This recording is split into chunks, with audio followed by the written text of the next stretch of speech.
Hello and welcome back to the Get to Know podcast, the podcast where, as the title suggests, we get to know someone each and every week. Today we have a very interesting guest. He is the author of the self-help book, Six Steps to Self-Confidence. Danny Greeves, hello, how are we? Hello, I'm very well, thank you. Thank you very much for having me. That's all right. You're a very interesting guest, and I think this is going to be a bit different to what I've had previously on the podcast. So, we'll get straight into it. And before we go into the book and things like that and questions, I want to get to know you a little bit. Yeah. So, how did you kind of get to where you are now? What was the path that led you to this point? My path was not an intentional one, so I didn't plan to be here probably 10, 15 years ago. I was very much set on being a physio. So that's what I was working towards when I was a teenager. I went through uni. I came out of uni. I worked in private practice, and that's what I thought the plan was. And it was, as I was going through some of the training, I was actually introduced to a new aspect, which actually involved looking at emotion. And when I started to explore that, first of all, I noticed, wow, I've got some stuff to deal with. I've got some stuff to clear. And then when I started doing that, I actually realized that this is where I wanted to work. So I made that transition in about 2015, and that's when I started doing the coaching. So for anybody listening who obviously don't really understand from the little introduction, what is it that you do? What's sort of in your portfolio and day to day? So at the moment, I'm the founder of something called Speak Up, Stand Out. So this is an accelerator for basically people who want to be able to share their message with more confidence. There's so many people who have lots of value or don't even know that they have value, and they're not comfortable speaking, sharing, and actually really communicating with people. So I really help people to have confidence in expressing themselves and actually seeing how much value they have. Mm-hmm. Yeah, no, it sounds really good. I've got a few questions later on that we'll talk about from listeners, and a lot of things sort of revolve around that, so I think that'll be really useful. So, so how did the book come about? How did that kind of get started? I was attending some seminars back in 2019, and one of the quotes that I heard just really had an impact on me. So it was, the book that changes your life isn't the one you read, it's the one you write. And when I heard that, I just loved that quote. And then I started to do a little bit of research and thought, okay, what is something that I really love to do, and what is something that I'd love to talk about? And the thing that I've been working on for 2 or 3 years had been how to fine-tune my morning routine. And I thought, actually, that would be a great place where I feel inspired to share. And as it turned out, we were in lockdown, so I wasn't going anywhere. And I just set myself a really solid structure, and I wrote it in sort of 3 months. So what was the process that you went through for publishing it and things like that, getting it out there? That was new to me, so it was a bumpier ride than what the next one will be. I don't know when that is yet. So it was mainly through internet research and looking at different YouTube channels, looking at podcasts, a couple of books, and I kind of pieced everything together and created my own reverse engineered plan and just worked that through step by step. There's a few bits that I missed out. The publishing was definitely new in terms of formatting and designs, but I got there. Well, let's take a bit more of an in-depth look at the book. So, what's it all about? What's in the book?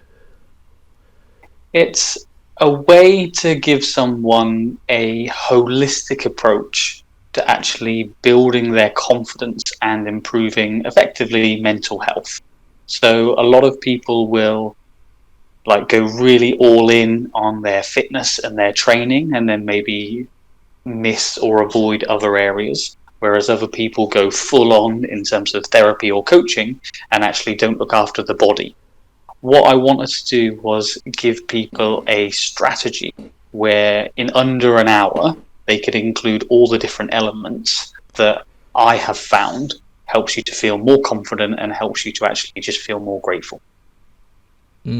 So, and without giving too much away, because obviously you want people to go out and read the book, what are the sort of brief 6 steps? Yeah, I'm more than happy to share. The first element that we're starting with is, depending on what order you want to do it in, because everyone will do things in slightly different order. The first one is actually getting some exercise in. There are lots of different types. You might prefer yoga, you might prefer running, but what I found most helpful was actually doing some HIIT training. It's the thing that I could do in the shortest amount of time that actually gave me the biggest benefit. So the first one is actually finding a form of exercise that you can do in a short space of time that you enjoy. The next step is doing some form of personal development. So it's about questioning beliefs, questioning the way that you think, and actually adding more information to your thought processes so you can continue to grow and grow. So personal development is my favorite step, and that's number 2. Then we look at meditation. There's so much research out there to show that it's helpful and beneficial, but there's lots of different types of it as well. And I think sometimes people try one of them and it really doesn't work, and then they give up on meditation completely. I've done my best to include a nice, easy meditation and keep it nice and simple. But I think meditation is something that does benefit everyone who uses it. So then we're into 3. After that, we're looking at actually how do we document and how do we question our thoughts. So this comes down to journaling. And it's about reflecting on the wins and progresses that you make. So you can actually look back on your week, your month, your year, and see how much further forwards you're moving forwards, which I think is a great way to give yourself evidence that you're actually moving forwards. And then finally, we've got 5 and 6. 5 is all about planning. When we leave things up to chance, I don't think we give ourselves the best chance of succeeding. So some simple, easy strategy to plan things out. And then finally, it's all about learning. So finding what you love to learn about and going and exploring it. Well, it sounds really good. And I think I might have to give it a read myself. Yeah. Well, another thing as well that I noticed that you have is this on your website is this 21-day mindset mentoring program or scheme. So what's that kind of about? It's a way for someone to really find out if coaching would be helpful for them. There's so many different options. You might say, should I go to a counselor? Should I go to a therapist? Should I go for a coach? And what I wanted to do is provide something that over 21 days, so there's tons of content in there, but it's actually condensed to 10 minutes a day. So it's a 21-day journey, 10 minutes a day, to actually show you how much change you can in a short space of time. It's like a condensed version of the bigger programs that I do, if you like. Yeah, it sounds really good. So, one thing I wanted to talk about, because obviously one of your subject areas is productivity and how to improve productivity and things like that. So, something I've struggled with a little bit myself, and I'm sure a lot of people listening have also, is productivity during lockdown.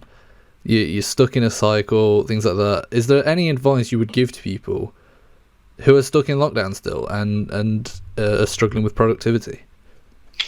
Yeah, so I think initially it's helpful to remind everyone, just as you mentioned, that a lot of people are in this boat for the first time, and therefore to expect yourself to have exceptional performance over a long period of time for something that you've never encountered before is quite unrealistic.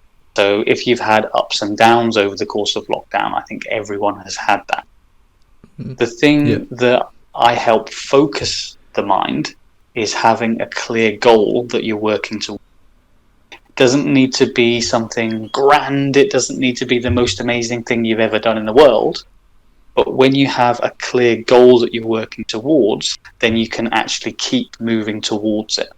And I think over lockdown, because quite a few people haven't had goals other than to get out of lockdown, which is something we've all had.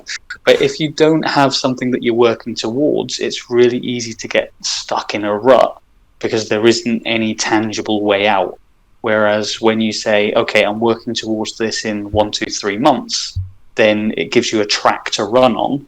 And a lot of the time, the hardest bit is actually getting going. Once you're moving, you've got momentum, but it's that overcoming inertia that's the start. So think of a goal you'd love to work on. Start with something that you know you can achieve, so it's not too overwhelming, and just create a step-by-step plan to get there. That's the biggest recommendation I could give. Yeah, no, that's a good recommendation. And another kind of similar question is, it's a bit of a generalised question really, but overall, what do you think are some small little things that pretty much everyone can do or implement within their days to improve confidence, productivity, coping with anxiety, eating disorder, depression, literally anything? What's just a little tip that you think people could implement, which could help? There is one exercise that I would recommend that will help all of those. Obviously, it's not designed to clear it and resolve it, but in terms of a tip, when we are going through our life, when things happen that we judge to be good or helpful or positive, we tend to get happier, so we tend to go up. When there are things that we judge to be negative or hindering or holding us back, we tend to feel lower. So that process means that we have regular ups and downs.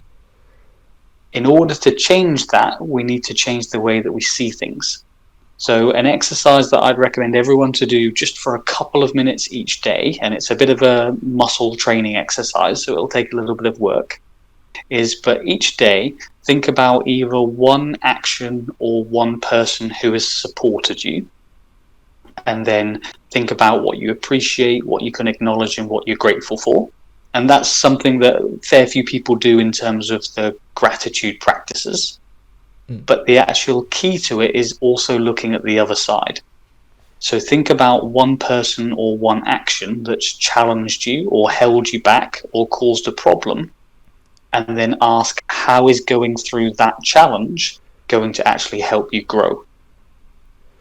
What happens then is you create a dynamic where if things go your way, you appreciate them. If things don't go your way, you appreciate them. So either way, you keep moving forwards and you can be grateful. Yeah, I think a lot of people will appreciate sort of hearing that and hopefully implement it.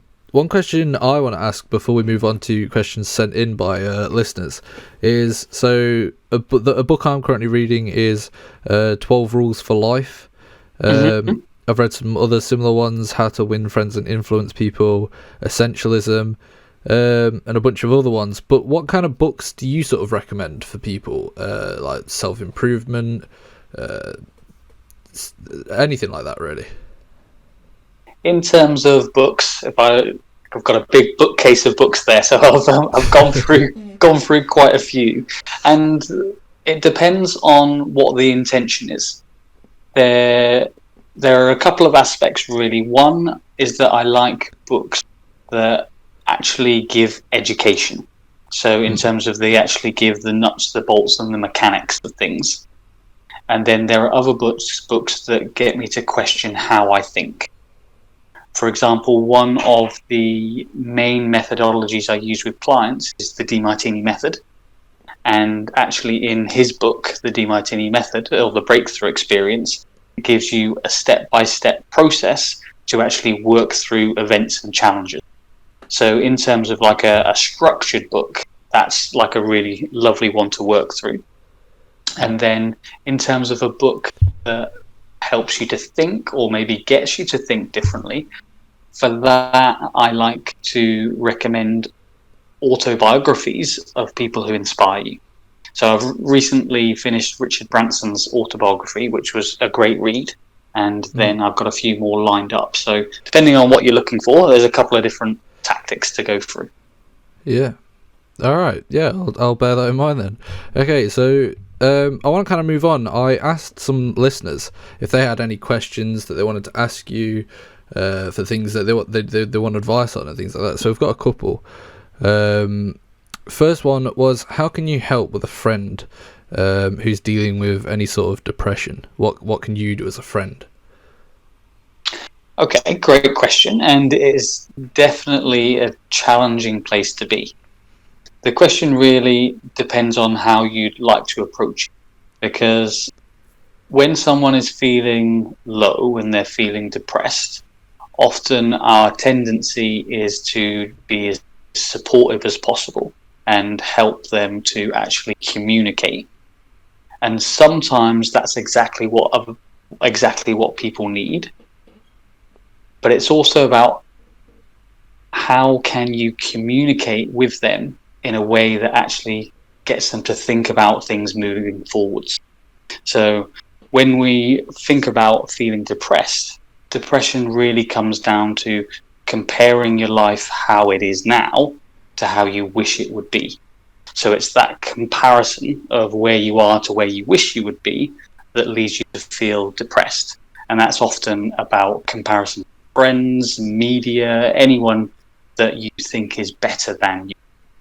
So when someone is feeling depressed, actually supporting is one element, but actually helping create action, take action, is another step. Because you can't help someone who doesn't want to be helped, but you can support them and then give them options. So once you get to the point where you've provided options, that's really your part done. It is their responsibility to choose to do something different. Okay. All right, next question we got is a bit of a broad one, I won't lie. But someone asked, what's the secret to a happy life? Oh, nice and broad. Yeah, a little bit. The secret to a happy life. Well, first of all, I think a clue is in the question, because happiness can mean one of two things. So in our world today, often happiness means to be elated, to be excited, to be feeling fun, to feeling happiness. And then there's a different type of happiness which comes from a Greek word called eudaimonia, which is from Aristotle. And that's actually about fulfillment. So when someone says, I want to be happy, the question really is, well, are you expecting to be happy all the time? Well, no. Are you expecting to be happy some of the time? Oh, yes. So if you're expecting to be happy some of the time, what must that mean for the rest of your time? Well, I'll be a little bit unhappy, or I'll be different variations of it. So when we think about happiness, having that as a goal, we need to be really careful, because if you set yourself up the expectation of wanting to be happy all the time, then you'll get knocked down every time you feel sad, and you'll beat yourself up for not being happy. Whereas when you set the aim of happiness to be fulfillment, then that's embracing that actually happiness and sadness come together, and that's a lot more manageable. And then we can actually appreciate the ride to see when we're feeling happy, that's just one part of it. But when we're feeling sad, that's still the same journey. It's just a different aspect of it. Does that make sense? Yeah. Yeah, no, yeah, I get that, yeah. Well, the next question I think somewhat kind of relates to that and the sort of stigma around always being happy. Because the next question is, what's your opinion on social media, and what do you think is a healthy way to use it? Oh, this is a great question. The idea of social media is to present one side. So it's designed so that everyone who's on it projects one side of themselves to either attract or connect with other people who they resonate with. So very rarely will you see a balanced and equal perception of someone on social media. So it doesn't matter what position you're in or what work you're doing, you're very unlikely to want to spread and air your negative, bad news all over the internet. It's not human nature. So when we think about that as that's the mechanism that's running, it makes it really important how you use it. So the more people that you follow who you look up to, and the more people you engage with who you look up to, and the more time you spend doing that, the higher the chance you're likely to feel inadequate, not good enough, or depressed. Because you're trying to compare yourself to this one-sided image of like happiness or perfectness, whatever that is. When it comes to comparisons, it's much more beneficial to actually see the person as two sides, to realize that you're only seeing half the picture, and that's okay. But if you're going to compare yourself to them, to bear that comparison in mind. So I use social media a lot for my work, to share thoughts, to share insights, to engage with people. But I certainly wouldn't expect people to think that I'm always happy or always kind or always positive. It's just how I go about using it. I don't follow too many other gurus, if you want, or too many other inspiring leaders, because a lot of their messages are unattainable, which then makes me feel a little bit frustrated. So I like to keep it as objective and equal as possible. Yeah, no, I think that's the way to go about it. Okay, the next question that we got was, how can I be more confident in my own body? Okay. Body confidence is a huge issue, and it's essentially the one that got me to go and see a coach to begin with. So when I was younger, it's a little bit darker now, but I did have bright orange hair. So I was like self-conscious of my hair. I was self-conscious of my teeth. I was self-conscious of my weight. There was lots of things that I wasn't happy about, and that led me to actually feeling low in confidence. The way that you can approach that is, first of all, to figure out what are the moments or the events that have happened in your life that you feel are painful. Because it's those events that you judge as painful that you carry around with you that lead you to feel low in. So what you can do is you can make a list, you can structure it, you can do a spreadsheet, you can do whatever you want.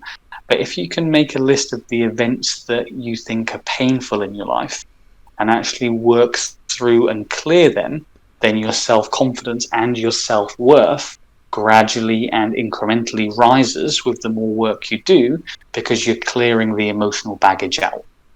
That's the overall strategy. One slightly refined version specifically for body confidence is that it's where you put your attention. So everyone has an inbuilt thermostat, if you like, for liking some parts of ourselves and disliking other parts. And this goes from supermodels all the way down. They all have this inbuilt thermostat. If you have really low body confidence, it's probably going to be quite easy for you to think about the parts of your body that you don't like. What's a more interesting exercise is to actually go through and find all of the parts of your body that you do like. And I can guarantee there'll be an equal amount if you stay with the exercise. So you can't give up. You have to say, I'm going to keep going until I've got a balance. And what you'll start to see is you might have one part, say, for example, your hair that you dislike. And then it might be, oh, actually, I quite like the corner of my mouth when I smile. I quite like the skin on my hand. I quite like the way my posture is when I'm standing. So they can be littler things, but the idea is to find that balance. So you look at both sides, and that will again allow you to increase your body confidence. Yeah, that's a very good tip. So the final question that we had from a listener is, how can I feel more confident to talk to new people without it feeling awkward? Again, one of the most common things that I come across. So this is a really common question. It's a challenge I think we all face from one time or another. We can go into a little bit of the science as well. So inside your brain, you have what's called grid cells and place cells. And basically, you can think about these cells as creating a food chain in your brain. So they put you somewhere on the food chain. So when you go to speak to a new person, based on the way that you think about yourself, you'll view them as being better than you. So you'll put them up on a pedestal, which means you'll feel shy, you'll think you don't know what to say, you'll feel stressed, and you'll feel uncomfortable. Or you'll look down on them and think you're better than them, and then you'll feel much more like projecting and telling rather than having a conversation. So if you're someone who struggles to speak to new people, first of all, it suggests that you're putting them up on a pedestal up above you, which is then putting pressure on yourself on what do I say rather than just being yourself. The second bit that we can add to that is very often when we feel a little bit uncomfortable, all of our attention is on our inside feeling.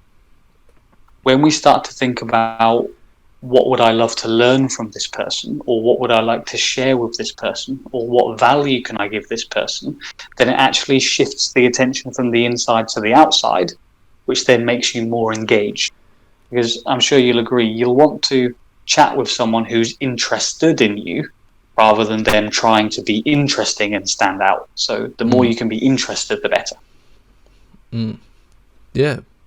Okay. Well, they were all the questions I had. My last kind of question for you, really, is what kind of things are you working on? You mentioned a little bit earlier that you sort of plan to do another book. What's kind of the plans for the future?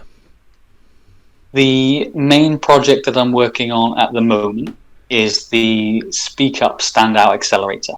So this is a compilation of all of the many trainings I've done, and I've condensed it into a 12-week program. So it's a group program where we actually help you get more confident in speaking, get more confident in presenting, and actually connecting to the things that you would love to talk about. So it's designed as an online platform, it has group coaching, and it's all designed to get you at the end of 12 weeks to be able to go out in the world and just be comfortable being you. I think it's something we all deserve to have, but it's something that not many of us actually access. So the purpose is really to help people feel confident and to look in the mirror and smile about being who they are. Yeah, that's really good then. I hope some listeners will go and check it out. One final question that I kind of end every podcast on, and it's going to switch it because for a lot of this podcast you've kind of talked about helping people and things like that.